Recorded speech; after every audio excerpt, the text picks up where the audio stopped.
Today we are going to do section 3.6. So first let's look at the book. Okay, I have already scanned this part, but I will show it to you again.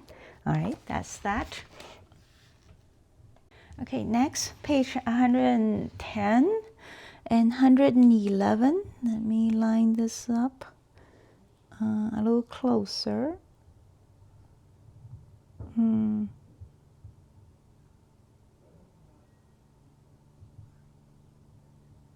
Okay, and then on top, a little closer on top,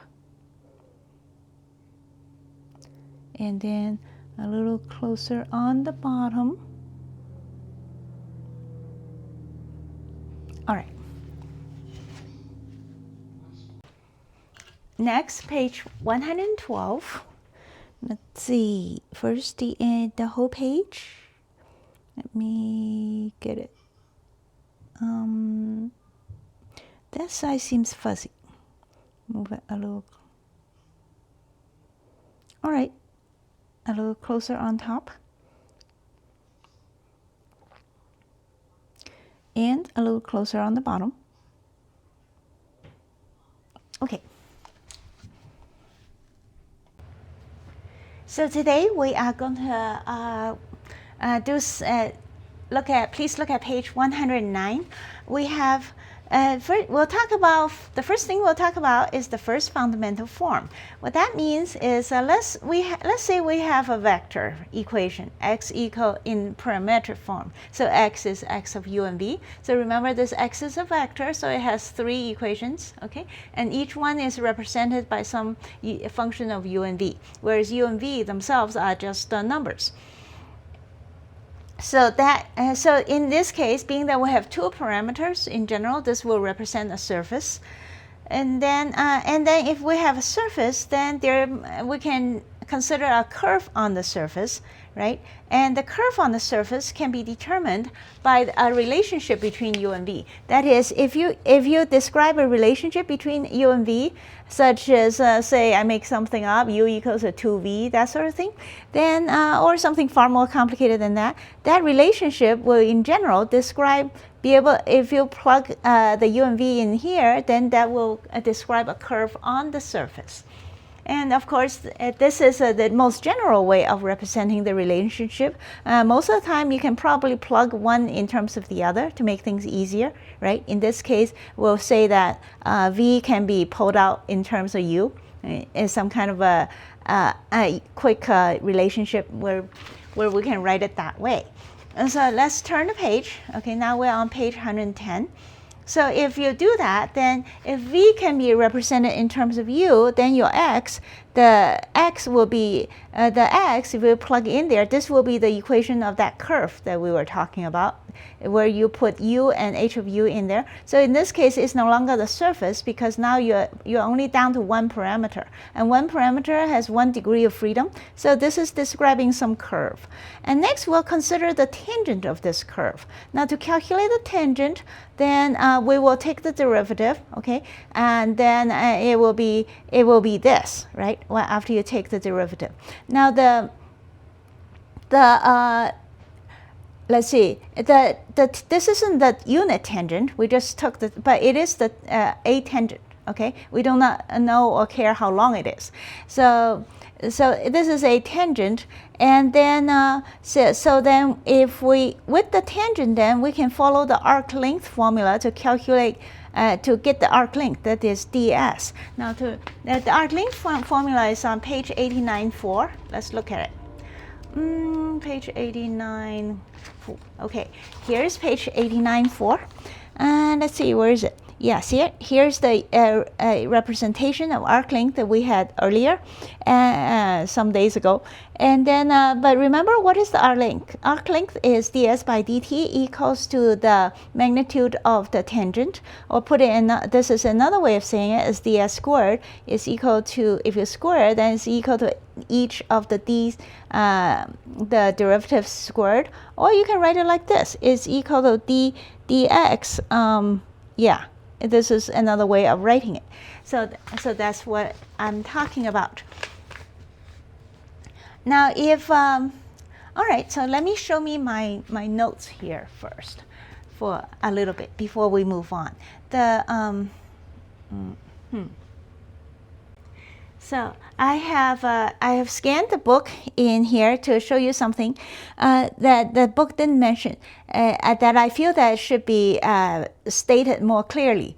So starting over, we have a surface, right? Here is the relationship of our curve, which can be expressed as v equals to h of u, but it could also be written down as u equal to something of v, right? And there's no reason to believe why v has to be in terms of u. The other way is totally possible, equally possible. So as a result, so what I did is I wrote down the parallel situation where u is equal to pv, p being the function, and the curve on the surface written the other way will be x as a function as a pv comma v. That's the curve.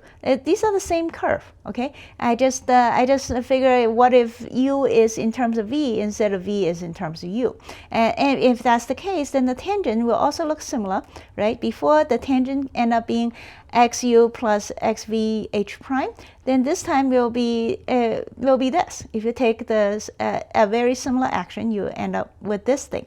And then the arc length is well, I don't think I got to the arc length yet, so I don't have to say that. Let's see, right. So eventually we need to calculate the arc length. Now, what is the arc length? The arc length is by its definition on page 89, equation 4, ds by du will be this thing's will be the magnitude of this thing, right? And so if I square it, it would be magnitude squared, which means that the vector dot itself, as I have written here. If the vector dot itself, if you write it out, each dot product, you end up with this somewhat long thing here. That's exactly what the book has. That's how we came up with this thing, by taking the dot product of this thing with itself. So we get here, and then so next we have to consider let's consider the h of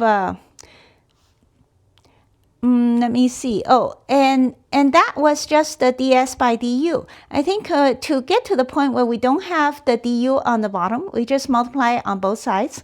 All right. While plugging in h prime. H prime is just dv by du because v is defined as h of u. Okay, these are all just regular scalar functions. So then if you, so ds squared can be written in this form by multiplying this equation by du, and then you get this thing that looks exactly like what the book has. Next, let's consider hu of v being the 0, and we need to get to this equation. Okay, one way to do it is if you imagine u as a function of t, and so is v, being that u and v are just numbers. So if that is the case, then if you take the derivative of this thing, then you immediately get that, which is the same as this, okay? If you get rid of the dt, then this is the differential form of this equation. That's how we got here. So that's that. And right. And I also want to stress that so we got to the ds squared by du equals to that thing, okay? And remember that similarly, you can write it in terms of the other one, that is p prime, in case you have, because this one comes from v in terms of u, right? What if u is in terms of v? Then the equation will look something like this, which is very similar, as you can see, a symmetrical situation, basically. So then, so as a result, we have the hu du that I mentioned a little earlier, plus hv dv equal to 0. Now, from there, we can get this thing out. Being the h prime is what was h prime again? Didn't I write that down? Yeah, see, v equals hu, so h prime is the same as dv by du, right? And as a result, because of that, so from this equation, we can get h prime equal to that thing, which is hu by hu over hv. Now that matters because later, okay? And similarly, p prime is written the other way. because P prime is just the reciprocal of H prime, so P prime can be written, well, in a similar way, except with the HU and HV are reversed in their positions. All right, so please bear in mind that that even though we started with X with the H, just an H here, so our equation has, where's our equation? Well, I don't even see the equation. Oh, this one. The original equation has just H in there, but it might as well also has P in there. Okay, and the other way is just fine too. And you might think, well, I'll remember that, right? If it's the other way, we just remember to do it symmetrically. It's not that hard. But I think at this part, I find it after a while confusing because there are so many things that we are thinking of. So let's look at next definition 7. The first fundamental form of the surface is the dx dot dx, okay, which is so dx dot dx, we're rewriting this equation by substituting E as xu dot xu, etc. So then we have a different looking thing, but that is identical to this. All right. Well, which is okay. Nothing wrong with that. And remember that dx dot dx is the same as ds squared. And that is, again, on page 84. And I'm sorry, 89, statement 4 that we just saw. So, okay, so far so good. Next, let's look at the next section where we're going to calculate the arc length. Now, the arc length formula is given on page 89. Let's look at it again. Okay, here's the arc length formula. As you notice, it is the integral of x prime dot x prime, that is, which is ds squared. In other words, you can, as we have seen here, we can have ds. Here's ds squared. We can take the square root and then integrate and then get the arc length of something. Okay, and we're following this formula here, where or maybe the formula up here, where we plugged in E, F, and G, but keeping the H prime, which is where's H prime? Right here. Okay, but it's the same thing. You just it's ds. When you have ds by du, then you can integrate to get the arc length. All right. So please double check all the symbols, make sure everything looks good. And then so next, let's see. Next, the question is, what if we have a surface, okay, which is called xu and v, xu comma v, and then we need to draw. We need some curves on the surface, which is going to be given as the two curves. In fact, we have two curves on the surface, and we want to know what the angle the curves intersect at. Now, to know that, then let's say that one of the curves is the original curve, the curve we talked about earlier, v equals hu, and then here's a second curve. We'll call it v equals ku. Now, these are not the curves, okay? These are just the relationship between u and v that creates the curves in x once you plug it into x.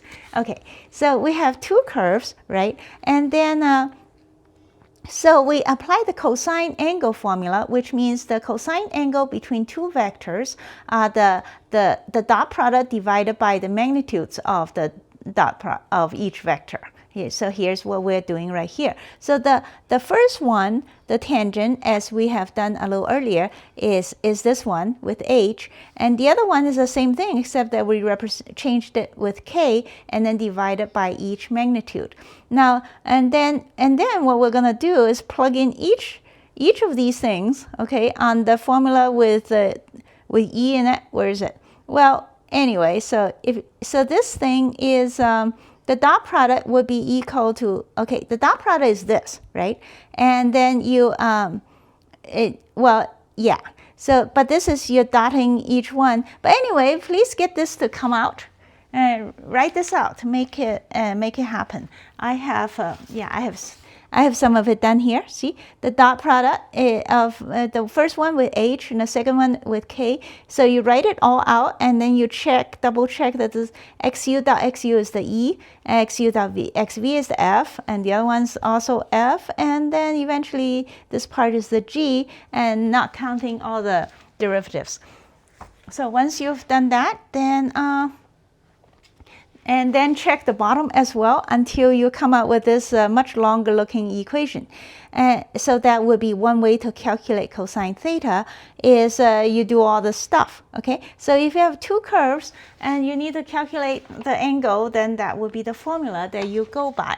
Now, having said that, I want to show you what my objection to this plan is. Okay, it's not really an objection. The book knows this, and my problem is, what if you're right now we're nicely saying v equals h of u and v equals k of u are the two curves. But what if the curves are not in terms of v equals h of u? What if it's u equals to k to p of v, like I showed earlier, or something like that, right? There's no reason to believe it's going to be so nicely looking. So I wanted a better formula that can show us how to calculate stuff. My Kindle's not moving. There, it moved.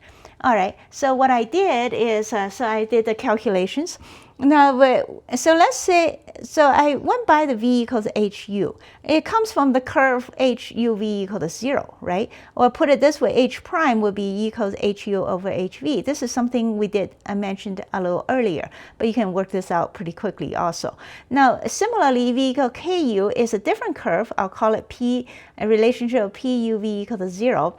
And the benefit of the big H and the big P is that they describe the relationship of u and v without picking either one as the independent or the dependent variable. So as you know, you might not always be able to pull out what v in terms of u, but if you use the big letters, then it doesn't make any difference. You can always do it, which is why I'm doing this. Okay, so then similarly, we have k prime then equals to pu over pv. Well, don't forget the negative sign, of course. So then what I did is I plugged h prime and k prime into the equation that we just got, this thing. Okay, so I plugged it in because I want my cosine theta to be represented in terms of big H and big P only, because that way I don't have to worry about who's independent and who's dependent. It always works. So then once you plug it in, and this looks messy at first, right? But after a while you realize there's some of the things cancel out nicely, well, somewhat nicely, and then the rest is it still looks messy, but not too bad. Right? So that's the equation I got. And the benefit of this formula is that you don't have to know who's independent and who's dependent. You can just you can always come out with the big H and big P, and once you do that, just follow the formula and you get your cosine theta. It does look very long, but it's most of the time it's not so bad. Okay, so that's that. So next, let's look at example A. Let u and v be the longitude and latitude on a sphere. So we need to find the angle at which the curve v equals to u cuts the equator of the sphere. Now remember, longitude is the vertical line and latitude is the horizontal line on a sphere, that is on Earth, in other words. Now we need the curve is called v equals to u. Now off the top of my head, when I read this, I thought, if v equal to u, that's not different from the y equal to x line, right? And the equator is just the x-axis. So it should cut the equator at pi over 4, all right, or 45 degrees. So then I looked at the end of, looked to the answer at the end of this example, and I'm right, it is pi over 4. Awesome. Okay, so that is just an intuitive guess. We need to do the actual math. So let's do the actual math. So first, we are on a sphere, so we need the representation of a sphere, which is x1 equal to cosine v cosine u, x2 equal to cosine v sine u, and x3 equal to sine v is something we've done several times already, and we'll just take that, okay, and not worry too much. This was done on page 105. And before, but in a slightly different version. The reason is because the latitude here, in the past, when we measure the angle from of the spherical coordinates, we normally measure the angle from top, from the z-axis, right? And but this time we're going to measure the angle from the middle, that is from the equator, because that's how normally latitude, the normal latitude is measured. The equator is supposed to have 0 degrees, and then you go all the way to the North Pole, that's 90, which is okay, and we'll go with that. And so that's why this looks slightly different than the past if you are to check it. And so next we need to, what are we doing? Calculating the cosine theta that we just learned, right? And we see the formula, so we need to figure out all the stuff. We need to figure out E, F, G, H prime, K prime, and then plug it all in to calculate it. So that's what I did. So please do this yourself as well. Okay, it's very good for you and stuff. So here's my sphere. Here's I calculate xu, then xv, then E, which is xu dot xu, F xu dot xv, G xv dot xv, and I came out with a pile of stuff. Okay, and next I wrote down ds squared. That is by definition 7 of previous page, and plugging in all the stuff, which is, and eventually I came up with cosine squared plus cosine squared dv squared plus dv, which is, I think, what the book says. Yep, that is correct. And so that's good. And next, let's manipulate u. The equation is called v equals to u. We'll take that as h of u, right? Which means h prime of u is just 1. And we're calculating at where u0 and v0 are both 0. Okay? I should probably write down the zeros here. I'll do that. All right. So I wrote down, here's the point that we're considering, where both values are at 0, initial points. And v equals to ku will be the equator. And the equation of the equator is ku equal to 0. Again, because the equator is measured as the latitude is measured from the equator. So at the equator itself, the angle is 0. All right, so then we plug all this stuff into that big, long, complicated equation, okay? F is 0, so that helps a little bit. Anyway, you plug it all in, and I end up coming out with 1 over square root of 2, which means theta is pi over 4, just like I guessed in the beginning. And then, I know all this takes quite a bit of time, but please do this anyway, okay? I mean, it will give you a good feel of that big, complicated-looking formula. Well, I mean, I did it. You should too. Okay. Next, let's look at page 111, continuing to definition 8. Now, here's our second fundamental form of surface. And we're not even going to explain why we define it this way. We're just going to define it this way for now. Okay? So the definition is that is all the stuff. Well, anyway, so minus dx dot d theta is equal to e du squared, and then 2f du dv, and then g dv squared. Now these letters are small, but you notice that the definition 8 is very similar to definition 7. In the meantime, theta is that normal that we defined earlier. Let's look at it again on page 106. Yeah. Anyway, so here's the definition of theta that we looked at before, a section or two ago, where theta is defined as xu cross xv, okay, divided by its magnitude because theta is a unit vector. Basically, theta is the normal to the surface, being that the xu and xv are the tangent vectors. So theta, as we had before, is the normal vector, and that's what we're dealing with right now. So now that theta is that way, and then what's the small e, f, and g? The small e, f, and g are defined as the negative signs of all the stuff. Don't forget all the negative signs, all right? E is xu dot psi u, theta u, sorry. F is negative xu dot psi theta v, and g is negative xv dot theta v. And the d theta is defined the same way as we normally do for this type of thing. Okay, d theta is theta u du plus theta v dv. Now that is very similar to this definition, right? Where h is a function of u and v. So then hu du and then is defined in a very similar way. So if for you to define you just, being that theta has depends on two parameters, then the d theta will be defined as such. You take the derivative of each one, and then let's add it up.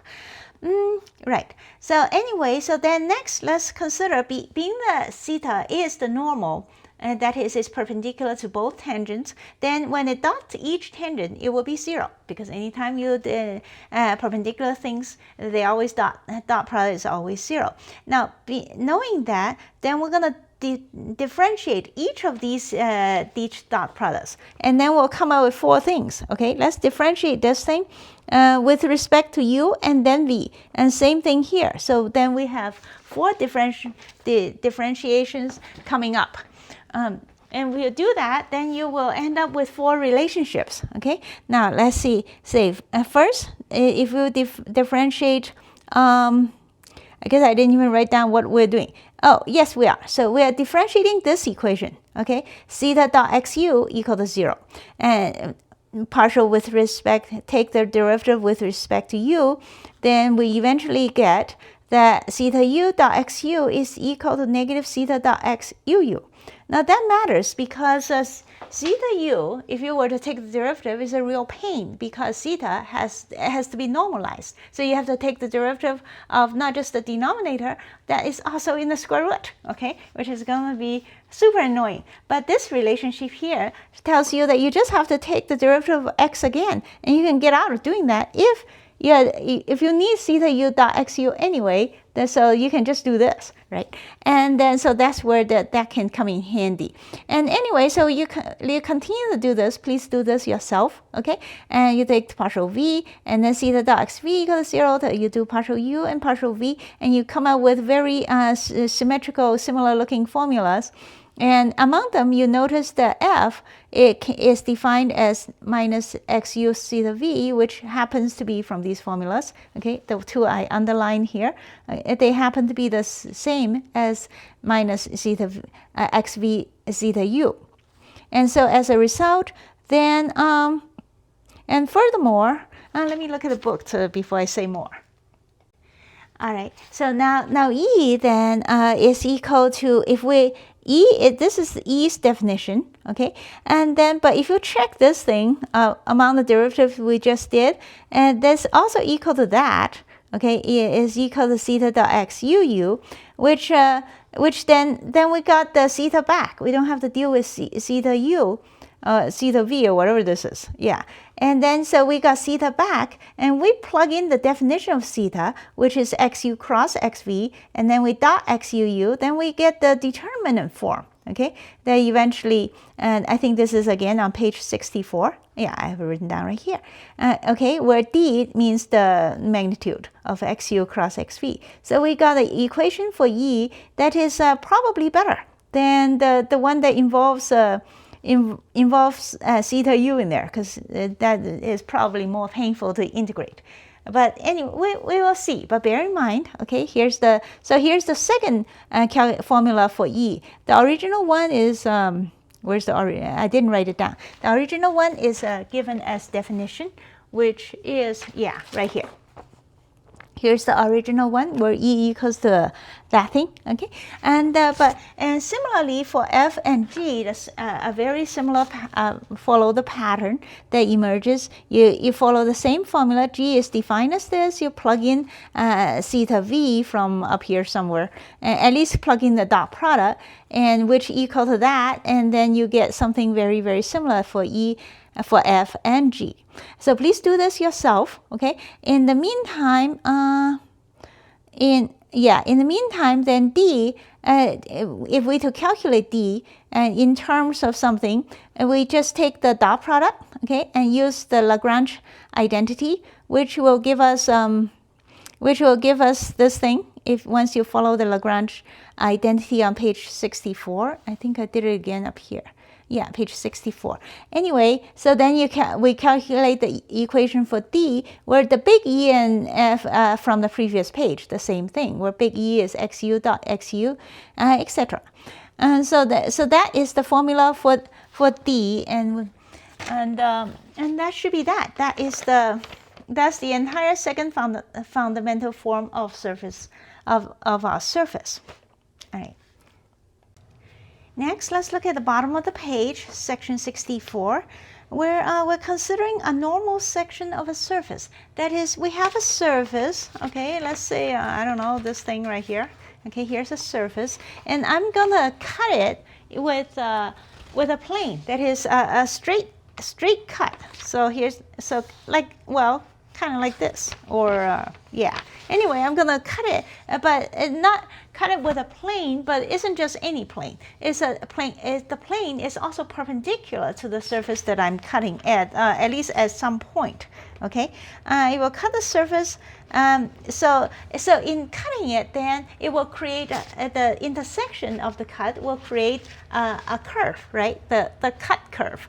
That is where the surface intersects with the cutting normal plane. So then, so we'll assume that the equation, the relationship between the u and v along the curve, we'll call it v equals to phi u.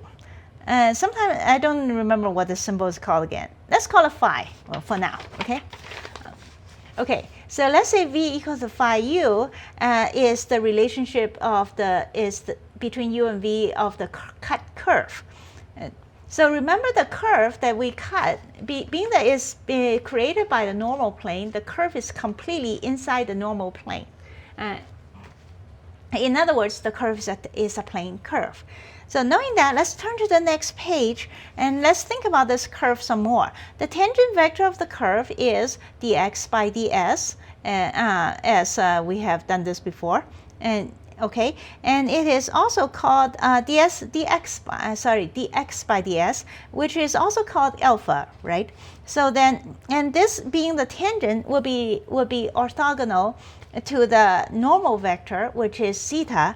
And so then, as a result, dx by ds dot theta, dx, which is the same as alpha dot theta, is going to be equal to 0 because alpha is dx by ds. Now, so let's let me show you my notes here. Okay. Now that we know that alpha dot theta equal to 0, and remember, this isn't true for any old case. This is only true because we happen to be using a normal plane. Okay, the plane itself is normal to the surface, which is why this is happening. And so this is a new specific situation. So let's take the derivative of alpha dot theta. If we were to take the derivative of it, then applying the product rule, okay, right here, and then plugging in some stuff from the Ferret cert or something formulas, then we get this thing. Now let's double check this. Okay, first d alpha by ds by the formulas is equal to beta over r. That's the only thing we have to check. It's on page 102, and the other part, the alpha is dx by ds, so that didn't do much. All right, so let's make sure that d alpha by ds indeed is beta over r on page 102. So I'm going to look it up right now. Okay, so let's so here's page 102, and it says right here, d alpha by ds is beta over r. This is the, what is this thing called again? There's some fun, and it doesn't. I don't see it. I don't care what it's called. The point is, by formula, d alpha by ds is indeed beta over r. So this checks out. So let's coming back. Then we get this equation. I lost. Oh, it's just right here. All right. So here's our equation. So we got this far. Okay. So we got this becomes 1 over r. Beta dot theta, right? And then plus the other stuff. As I have mentioned earlier, that's because the reasons because the alpha by ds is beta over r. So that's how we're able to come up with this stuff. And then, okay, next. So we are so far so good. And then we need to figure out, and then 1 over r is then the curvature of the curve, okay, that we are talking about. So then the principal normal beta then lies in the osculating plane. That is true on page 95. And then so what does that mean? The osculating plane is also the plane of the section. Now, why is that? That's because the osculating plane is the plane of section because we originally defined the curve as a result of being cut at the intersection between the surface and the plane. So it is contained in, so the entire cut curve, okay, is contained in the plane. In other words, it's a plane curve. And we did a homework problem on page 95 that says for plane curves, the osculating plane is automatically its own plane, is plane. Okay, whatever. Is it page 95 or 96? Yeah, this is problem 8 that we did, and this is on page 96, problem 8. Okay, the osculating plane of a plane curve is the plane of the curve. So we did that, and we will take that and run with it. All right. So then and in the meantime, the principal normal beta lies in the oscillating plane. That is on page 95. Let me show you that. Let's look at it. Excuse me. And see, here's the oscillating plane, right? And here's beta. Beta is in it. All right. So knowing that, then that means that beta lies in the osculating plane, which is the section, right?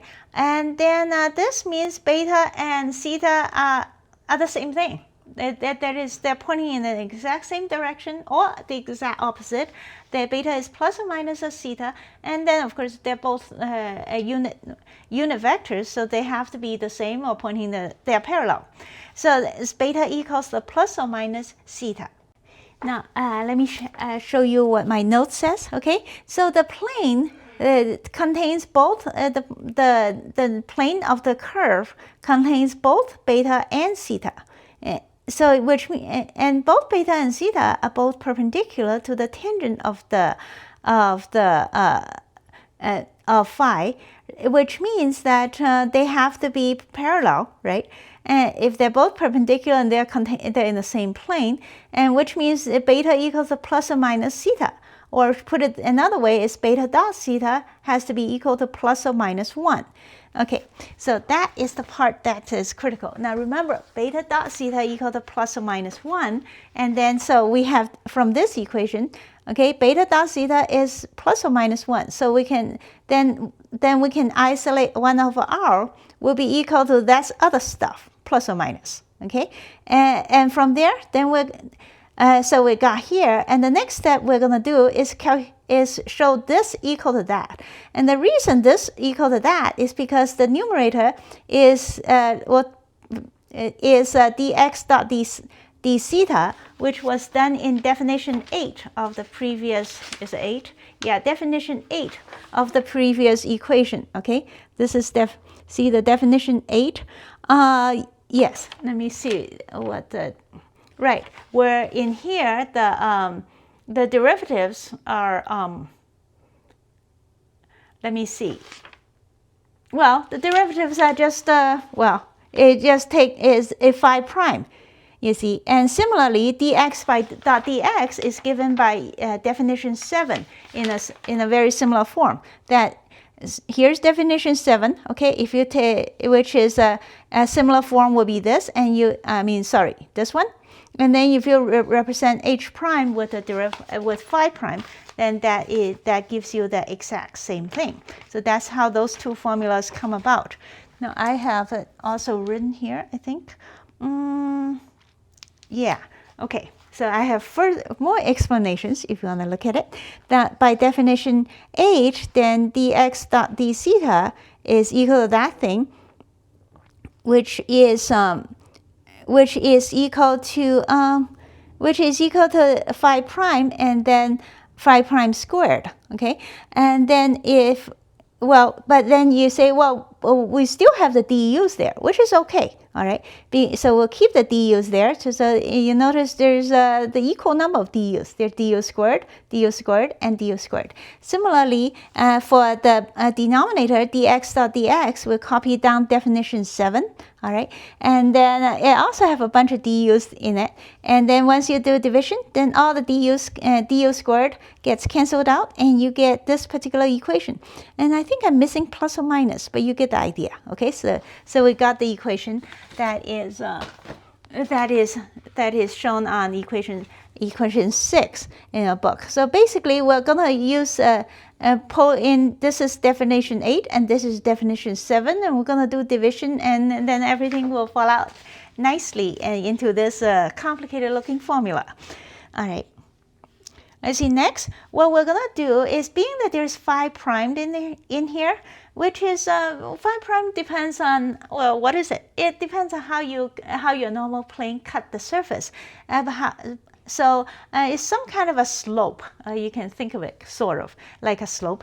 But what we're going to do is replace 5 prime by a set number called lambda, okay? And so that we can think about it more individually or abstractly, so to speak. What we're going to do is replace 5 prime with lambda, and we come out with this equation, and this will be called a normal curvature, the definition. Okay, define something new with lambda replacing 5 prime, and we have this thing will be called a normal curvature, which is somewhat similar to the original curvature, but not quite. Okay, this is the other curvature, and this is the normal curvature, and it's only defined when the normal plane cuts through a surface to generate some kind of curve.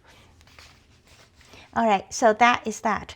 Now with that, then we have, of course, this formula got lots of E's and F's and in small letters and big letters. So let's do an example to get a feel for it.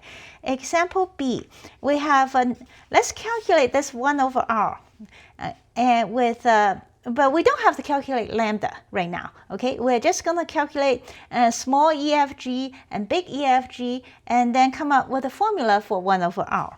So let's, example B, find the normal curvature of the paraboloid of revolution, where you have this thing, what is it? Well, it is a parabola being spun around, basically a bowl, okay? And no, wait a second, I think it's upside down. Yeah, okay, an upside down bowl. Well, we don't care which way it points. And okay, and then find the normal curvature as fixed point, where x is pi over 4 and r is the 1. Very nice numbers. All right, so how are we going to do that? We're going to calculate all 6 items, okay? Small EFG and big EFG. So let's see that. Yep, here it is. All right, here we go. And so that's what I did. We have, here's the original formula for the paraboloid of revolution. And remember, we're doing it at r equal to 1 and theta equal to pi over 4. Okay, but we don't have to worry about lambda. We're just looking for the equation, okay? So let's go through the word. First, we need x to xr, which stands for xu, right? In this case, we'll call, I don't know, we'll think of u as r, or r as u and theta as v, or something like that. Anyway, so here's xr, which once you plug in the r equal to 1 and theta equal to pi over 4, you come up with something like that. And then, and I double checked it with the book, so I did get it right. The book did give us the list of results, okay? But please do this yourself. It's very good for you. I mean, I'm doing it, right?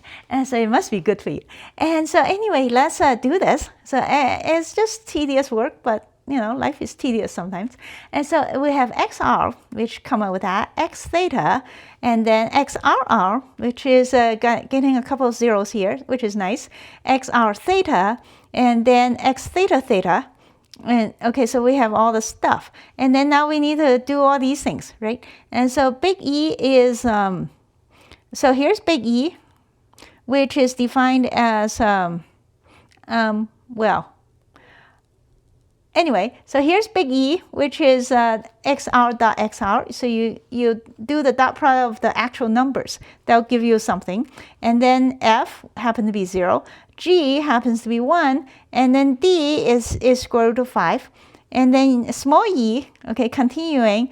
Small e, we need to do the xr out, do the determinant. So crank that out. That becomes something over there. And then small f, similar, and small g, similarly, and crank it all out.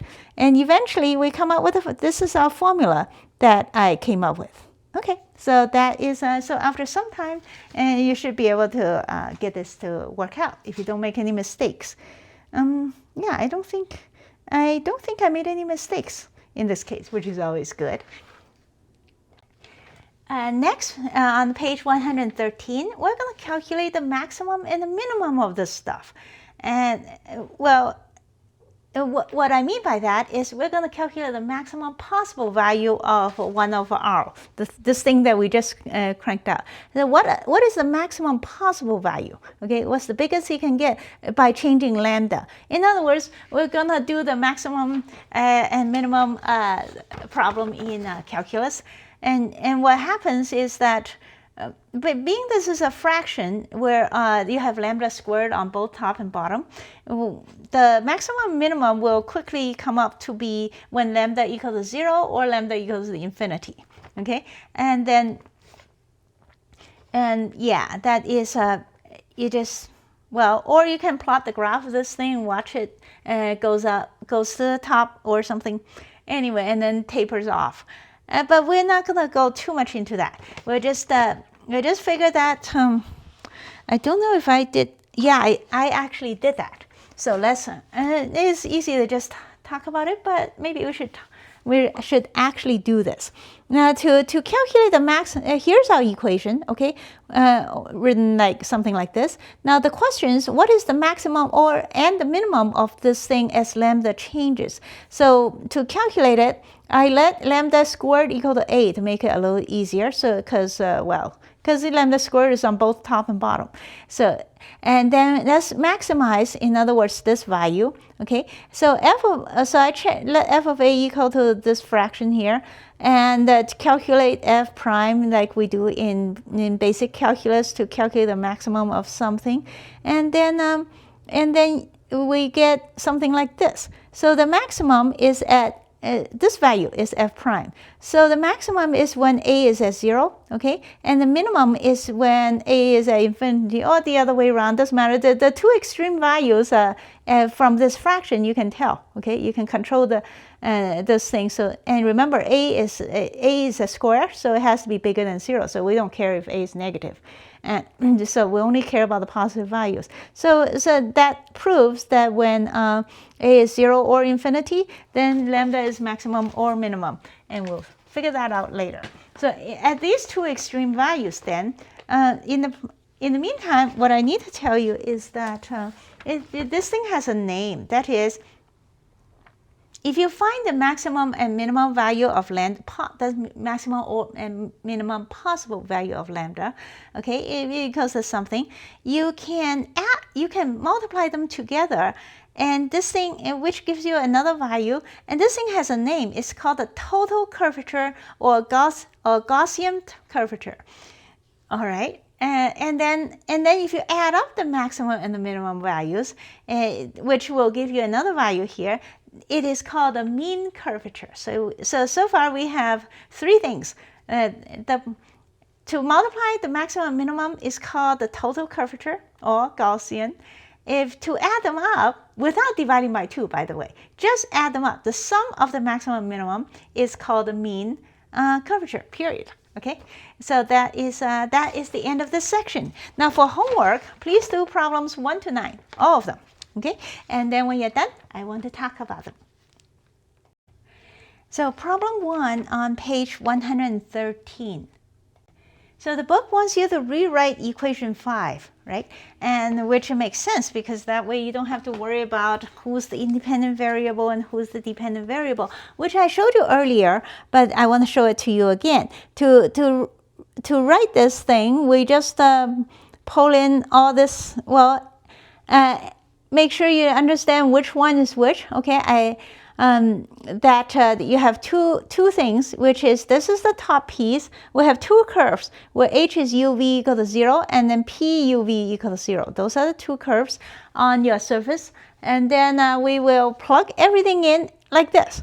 And then we'll clean it up a little bit. This is the original formula where this is h or something and the other one is h prime and k prime. Okay, plug everything in properly, and then you'll be able to factor out the denominator, and then so you have something that's that's right here. That's something somewhat better. Okay, the other, the one I showed you earlier, I edited out all the mistakes I made.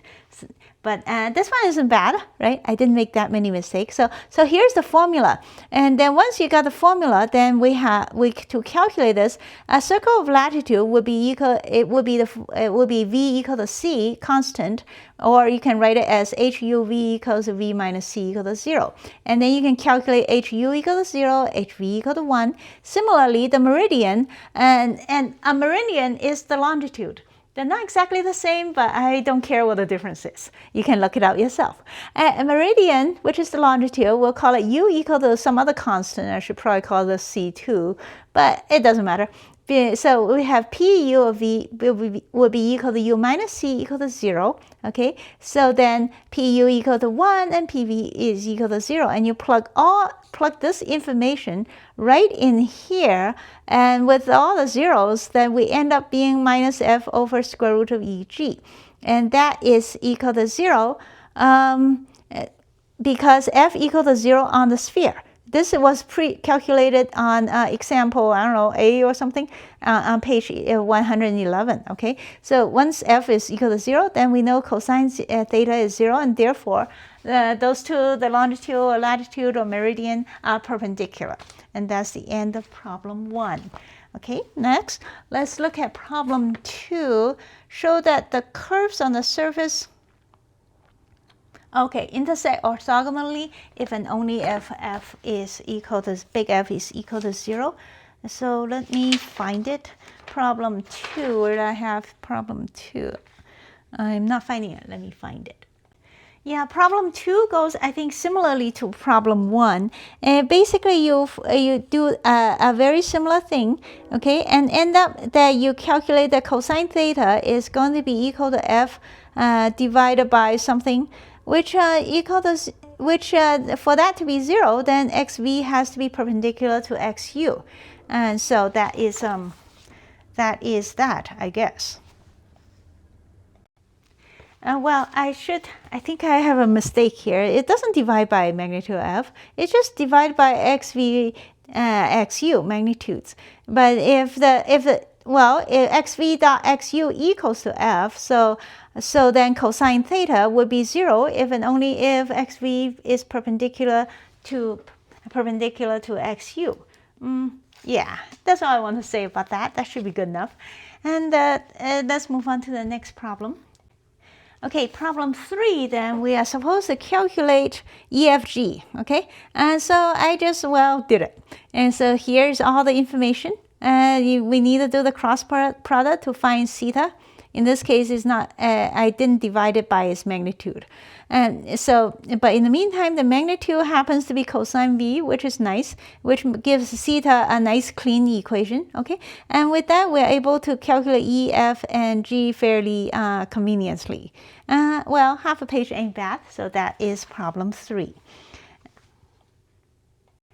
Problem 4, we are going to live off of problem 3 or something, okay? So now if a normal sphere where radius is not 1, and for problem 3, we have 1 over r. Let's calculate what happens when the radius is 1. Then we get the answer over there, because that we already know what EFG and all that other stuff is, or almost know it. So, and I think part of example A did the big EFG. Anyway, I plugged all that stuff in here. We got the answer to be -1.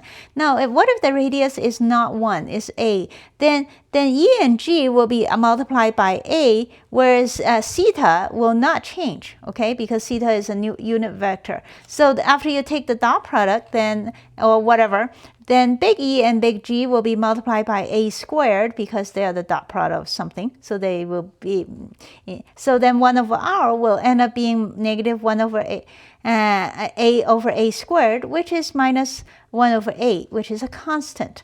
And that is the right answer. All right. So that's problem 4. Problem 5 is even simpler.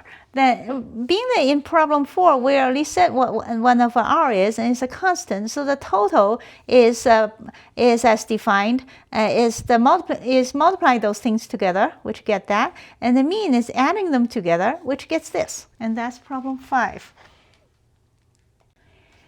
Next, problem 6. We are doing problem 6. We are going to do the same thing, except that we'll consider the curve called theta equals to pi over 4. So theta is theta is a constant, and it goes, and whereas r is whatever it is, okay? And r can be anything. So there's our curve, and we're going to calculate the normal curvature at that point along that curve. And so we are going to do that. Since theta is a constant for the curve, that is, then d theta by dr equal to 0, which we'll call this thing lambda, okay? And then plug it in here in that equation for 1 over r that's already in the example, right down here. We'll plug, lambda equal to 0 in this thing, and then come up with this thing right here. That would be the normal curvature, or whatever this 1 over r is. And then we'll calculate, the book also wants us to calculate the parabola at the curvature at that point, okay? We will, so I represent the parabola in this parametric form, and we'll calculate it at t equal to 1 for the curvature. So you can pull out the old curvature formula or I just quickly worked it out myself, because the curvature is also defined like this. This is problem number 5 on page 100, either way. Whatever it is that you calculate the old-fashioned definition of the curvature, and I got this thing, which happens to be exactly what it was before, so it must be what the book wants, okay? And that would be the answer to problem 6. Next, let's consider problem 7. Let me find it. Okay, that's simple enough. For some surface, if we have small f and big F equal to 0, we need to calculate the total curvature. The total curvature is when lambda equals to 0 and lambda equals to infinity. And then we're going to multiply it. So lambda equal to 0 reduces the formula to just e over e, big E, and the lambda equals infinity, change the formula to g over g, so they're multiplying them together is eg over eg. So that's that. So next, let's look at problem number 8, where it says we have a hyperbolic paraboloid, and then we need to find all 6 items for this thing, okay? And we are given the paraboloid, and we are expected to find stuff. Okay, so that is, I believe, that is what I did. We have our paraboloid, okay? We calculate xu, xv, which enable us to find out e, f, and g. And then next, we're going to calculate, we need to figure out the small e, f, g. So for that, we need the second derivative, xuu, xuv, and xvv, because e has a definition that's based on the second derivative, the determinant. So let's do that. So then e equals to that. F, let's see, okay, E and G. Okay, I got E and G here. They both equal to 0, by the way. So F is this thing. All right, so then, and then we calculate D, and D equals to that. After, I guess, that's good enough. Anyway, so that's that, and I guess that's all I have to say about that. So next, let's figure out problem number 9, the Gaussian curvature, which means the total curvature of some paraboloid. We'll pretend that it means the paraboloid in problem 8, okay, the previous problem. Okay. So and in the previous problem, when lambda is 0, then 1 over r is e over e, which is 0, because e is 0, a small e is 0 in this problem. And then when lambda is infinity, is g over g, which is also 0, because g is also 0 here. So the total is those two multiplied together, which is 0. So the total curvature of that thing, of this hyperbolic paraboloid, is 0. And okay, that's all I have to say about that.